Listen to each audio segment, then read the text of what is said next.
Haleluya, puji Tuhan, salam sejahtera Bapak, Ibu, Saudara-saudari keluarga GPD Helsade Magelang. Tuhan Yesus memberkati. Rise up, bangkit, bergerak, berdampak. Hari ini kita akan kembali bersama-sama belajar firman Tuhan dan renungan firman Tuhan dari kitab Ayub pasal yang keempat. Ayub pasal 4 saya membacakan ayat yang ke-8. Demikian bunyi firman Tuhan. Yang telah kulihat ialah bahwa orang yang membajak kejahatan dan menabur kesusahan, ia menuainya juga. Renungan firman Tuhan hari ini saya beri tema menghakimi.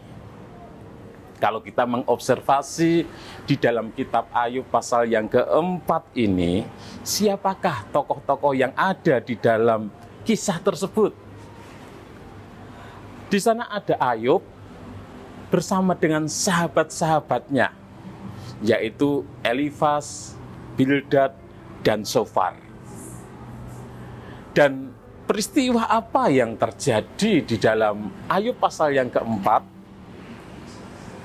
Yaitu Elifas menyampaikan tanggapannya terhadap keluh kesah yang disampaikan oleh Ayub. Dan Elifas menyampaikan pandangannya tentang penderitaan yang dialami oleh Ayub. Interpretasi pelajaran yang kita dapatkan bahwa dalam penderitaan Ayub itu dikunjungi, didatangi oleh ketiga orang sahabatnya, Elifas, Bildad, dan Sofar. Mereka datang ke tempat Ayub dengan tujuan untuk menyatakan bela sungkawa atas kematian anak-anak Ayub dan juga turut prihatin atas semua hal yang dialami oleh Ayub. Sahabat Ayub datang untuk menghiburkan Ayub. Itu bisa dibaca di dalam Ayub pasal 2 ayat yang ke-11. Dituliskan Ayub 2 ayat 11. Ketika ketiga sahabat Ayub mendengar kabar tentang segala malapetaka yang menimpa dia, maka datanglah mereka dari tempatnya masing-masing, yakni Elifas orang Teman dan Bildad orang Suah, serta Sofar orang Naama. Mereka bersepakat untuk mengucapkan bela sungkawa kepadanya dan menghibur dia. Itu tujuan dari sahabat-sahabat Ayub, datang untuk mengucapkan turut berbela sungkawa dan untuk menghiburkan Ayub. Saat melihat Ayub dari jauh, sahabat-sahabatnya tidak mengenali Ayub karena keadaannya yang begitu sudah sangat memprihatinkan. Lalu mereka bertiga duduk bersama dengan Ayub. Mereka turut bersedih, mengoyakkan jubah mereka, menabur abu di atas kepala, dan saking sedihnya mereka duduk bersama tanpa mengucapkan kata-kata. Dan 7 hari 7 malam mereka hanya duduk tanpa berbicara apa-apa. Itu bisa dibaca dalam Ayub pasal 2 ayat 12 sampai 13. Kemudian Ayub menyampaikan keluh kesahnya tentang hal-hal yang dia alami, penderitaan yang terjadi dalam kehidupannya, dan itu dituliskan di dalam Ayub pasal yang ketiga. Dan dalam Ayub pasal 4 ini, Elifas menanggapi keluh kesah Ayub. Elifas menyatakan pendapatnya tentang apa yang terjadi dalam kehidupan Ayub. Dikatakan bahwa orang yang membajak kejahatan dan menabur kesusahan, ia menuainya juga. Jadi orang yang mengalami penderitaan, orang yang mengalami kesusahan, itu karena dia membajak kejahatan, dia menabur kesusahan, sehingga dia mengalami hal yang buruk dalam kehidupannya. Dengan kata lain, Elifas mengatakan bahwa apa yang menimpa Ayub adalah hasil dari dosa dan kesalahan Ayub sendiri. Jadi dalam segala musibah dan penderitaan yang dialami oleh Ayub, Elifas menuduh Ayub, menuding Ayub itu karena dosa Ayub. Dengan mudahnya Elifas menghakimi Ayub. Bagi Elifas yang ada di dalam pikirannya bahwa orang benar dan orang saleh tidak mungkin mengalami penderitaan hidup. Dalam Ayub 4 ayat 7 dan 8 dituliskan, camkanlah ini, siapa binasa dengan tidak bersalah, dan di manakah orang yang jujur dipunahkan?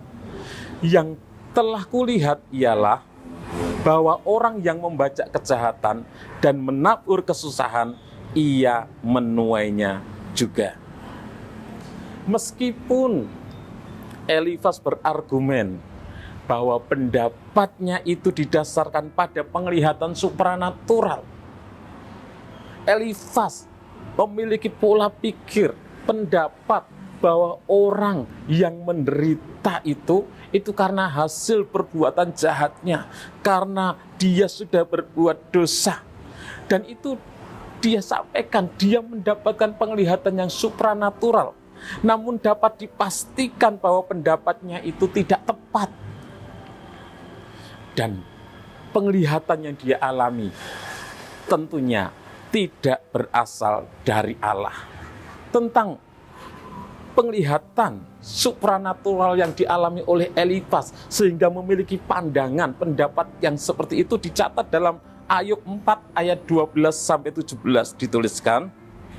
Ayub 4 ayat 12 sampai 17. Suatu perkataan telah disampaikan kepadaku dengan diam-diam, dan telingaku menangkap bisikannya. Waktu bermenung oleh sebab khayal malam, ketika tidur nyenyak menghinggapi orang, aku terkejut dan gentar, sehingga tulang-tulangku gemetar. Suatu roh melewati aku, tegaklah bulu romaku. Ia berhenti, tetapi rupanya tidak dapat ku kenal. Suatu sosok ada di depan mataku, suatu suara berbisik-bisik ku dengar. Mungkinkah seorang manusia benar di hadapan Allah? Mungkinkah seseorang tahir di hadapan penciptanya? Dan selanjutnya. Jadi pada suatu malam ketika orang sedang tidur nyenyak, Elifas itu dia merenung. Dan ketika dia merenung, ada sosok roh yang datang, yang membuat dia terkejut, yang membuat dia takut, yang membuat bulu romanya berdiri, bulu kuduknya berdiri. Dan ini bukan berasal dari Allah tentunya. Membuat dia takut, membuat bulu kuduk berdiri, dan menyampaikan bisikan. Mungkinkah seseorang benar di hadapan Allah? Mungkinkah seseorang tahir di hadapan penciptanya? Dan ayat-ayat seterusnya. Sehingga Elifas memiliki pendapat bahwa orang yang mengalami penderitaan, pasti orang tersebut hidupnya di dalam dosa, hidupnya tidak benar. Dan itu dia sampaikan kepada Ayub, diungkapkan kepada Ayub untuk menghakimi Ayub. Dan tentunya kita tahu latar belakang kisah Ayub, bahwa Ayub mengalami penderitaan, mengalami musibah demi musibah. Bukan karena Ayub hidup di dalam dosa, bukan karena Ayub melakukan kejahatan. Dituliskan Ayub seorang yang saleh, seorang yang benar, seorang yang takut akan Tuhan. Jelas firman Tuhan menuliskan. Tetapi Elifas menghakimi Ayub. Aplikasi dalam kehidupan kita, Bapak Ibu Saudara, menilai dan menghakimi orang lain memang mudah sekali kita lakukan. Tetapi itu merupakan tindakan yang buruk, karena penghakiman dan penilaian yang kita sampaikan itu tidak selalu benar. Malah sebaliknya, ketika kita menghakimi orang lain, hal itu bisa menyakiti perasaan orang tersebut, bisa membuat orang tersebut sakit hati, Oleh sebab itu jangan kita menghakimi orang lain. Kalau mungkin ada teman kita yang sakit, kebetulan dia tidak bisa pergi ke gereja, kemudian kita membesuk dan berkata, wah, kamu sakit karena kamu jarang ke gereja, ya kamu dihukum Tuhan, ayo sakit, ayo setia. Itu menghakimi. Mungkin kalau ada teman kita yang usahanya menurun, terus kita menghakimi dia, wah kamu kurang berdoa sehingga usahamu menurun. Sebagai anak-anak Tuhan, apa yang kita ucapkan, menghakimi memang mudah, tetapi hal itu belum tentu benar, tidak selalu benar. Jadi sebagai anak-anak Tuhan, jangan kita menghakimi. Tetapi ketika ada orang lain yang menderita, ada orang lain yang mungkin mengalami hal yang buruk dalam kehidupannya, mari kita berikan dorongan, semangat, supaya mereka bangkit, mereka tetap percaya kepada Tuhan, tetap setia kepada Tuhan, tetap berpengharapan di dalam Tuhan, tanpa kita menghakimi orang tersebut. Dan kalau kita menjadi Ayub pun, ketika ada orang menghakimi, kita merasa kita sudah hidup benar, kita merasa sudah setia, tapi ada orang yang menghakimi kita, mengatakan kita melakukan hal yang jahat, pasti kita pun akan sedih, kita pun akan kecewa dengan apa yang disampaikan teman kita. Dan hal yang sama itu bisa dialami oleh orang lain. Jadi jangan kita menghakimi. Terima kasih kepada Bapak Ibu Saudara yang sudah dengan setia mengikuti Renungan 79, kiranya menjadi berkat bagi kita semuanya. Bagi Bapak Ibu Saudara yang ingin menyampaikan kesaksian atau ingin didoakan dengan pokok doa tertentu, dapat menyampaikan melalui chat WhatsApp di nomor 0813 2742 0088. Mari kita berdoa. Terima kasih Tuhan, Engkau Allah yang selalu baik bagi kami. Hanya Engkaulah Hakim yang adil, yang mengerti segala sesuatunya. Kami manusia tidak berhak menghakimi sesama kami, karena apa yang kami nilai terhadap saudara kami, sesama kami, belum tentu benar Tuhan. Tuhan berikan kami hikmat, sehingga kami tidak saling menghakimi satu dengan yang lainnya, tetapi kami saling menguatkan, saling menghiburkan, saling mendorong, memberikan semangat satu dengan yang lainnya, memberkati seluruh keluarga GPD LSAD Magelang dimanapun mereka berada. Terima kasih ya Allah, telah menunjukkan kasih kepada kami, keluarga GPD LSAD Magelang, melalui Kristus yang telah mati untuk kami.